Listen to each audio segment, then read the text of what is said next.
guddiga qabanqaabada doorashada guddoonka golaha shacabka ayaa maanta ku dhawaaqay waqtiga ay dhacayso doorashada guddoonka golaha shacabka iyagoo dhanka kalena guddoonka guddigaasi u doortay xildhibaan cabdiraxmaan ducaale beyle.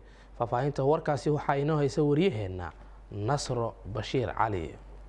guddiga qabanqaabada doorashada guddoonka golaha shacabka Jamhuuriyadda Federaalka Soomaaliya oo maanta kulanka ugu horeeya ku yeeshay magaalada Muqdisho ayaa ugu horeyn waxa ay ku doorteen gudoomiyaha guddiga xildhibaan cabdiraxmaan ducaale beyle, gudoomiye ku-xigeenka xildhibaan Sacdiyo Yaasiin Xaaji Samatar, halka xogayaha guddigana loo doortay xildhibaan Aadan Isaaq Cali.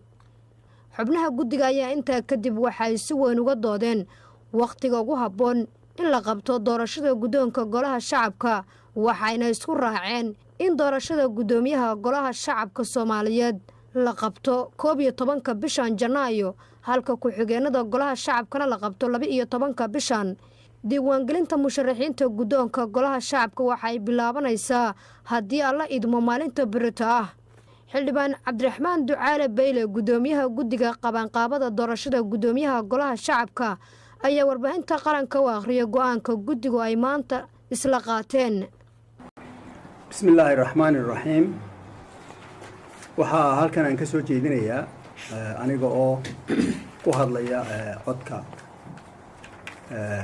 guddiga doorashooyinka ee shalay lasoo magacaabay qodobada halkan soo socda oo guddidu soo saartay. midda ugu horeysa waxa weeye guddidu saaka way taariikhdu tahay 2 bishii koobaad 2007 fadhigoodii u horreeyay halkan isugu yimaadeen. waxay doorteen guddoomiye iyo guddoomiye ku-xigeen iyo sekretarigii xoghayntii iyo guddoomiye hoosaadyadii bay doorteen. waxay u doorteen aniga oo ay ugu sharifeen inay noqdo guddoomiyahooda. guddoomiye ku-xigeenkana waxaa loo doortay Sacdiye Yaasiin Xaaji Samatar. xoghaynta waxaa loo doortay Aadan Isaaq Cali. shaqadayadii markaa maanta waan guda galay. waxaan damacnay inaan waqti naga khasaarin ee aan soo gunaanadno wixii la nooga baahnaa maantadan. sidaa daraaddeed waxaan soo saaraynaa muddooyinka soo socda sida ay u dhici doonto doorashooyinku. warqaddani waxay noqon doontaa warqad aan la wadaagno saxaafadda, iyaguna way shaacin doonaan.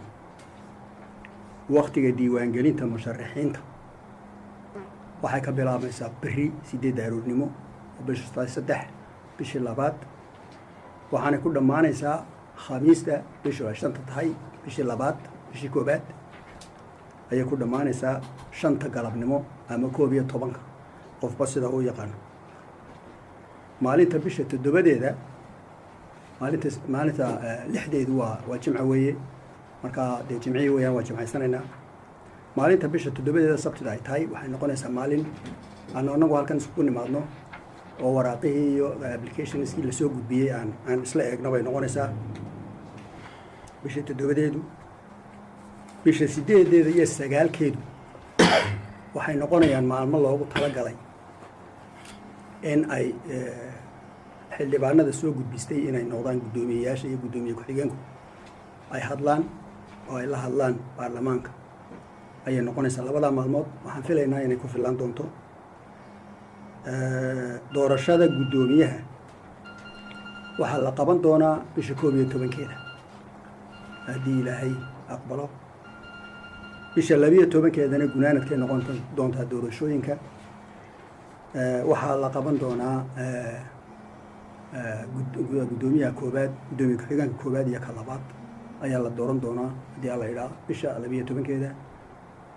waxaan filaynaa markaan isla eegnay waxyaalaha dhici kara beri aroorta marka laga bilaabo ilaa iyo maalinta 11keeda 12keeda in aan meel walba eegnay oon isnidhi arrintu intaa way ku dhammaan kartaa. waan isnidhi guddiga qabanqaabada doorashada guddoonka golaha shacabka Jamhuuriyadda Federaalka Soomaaliya ayaa lagu doortay kulankii baarlamaanku ay ku yeesheen magaalada Muqdisho, waxayna xilhayntoodu ku eg tahay markay dhammaato doorashada guddoonka golaha shacabka Soomaaliyeed.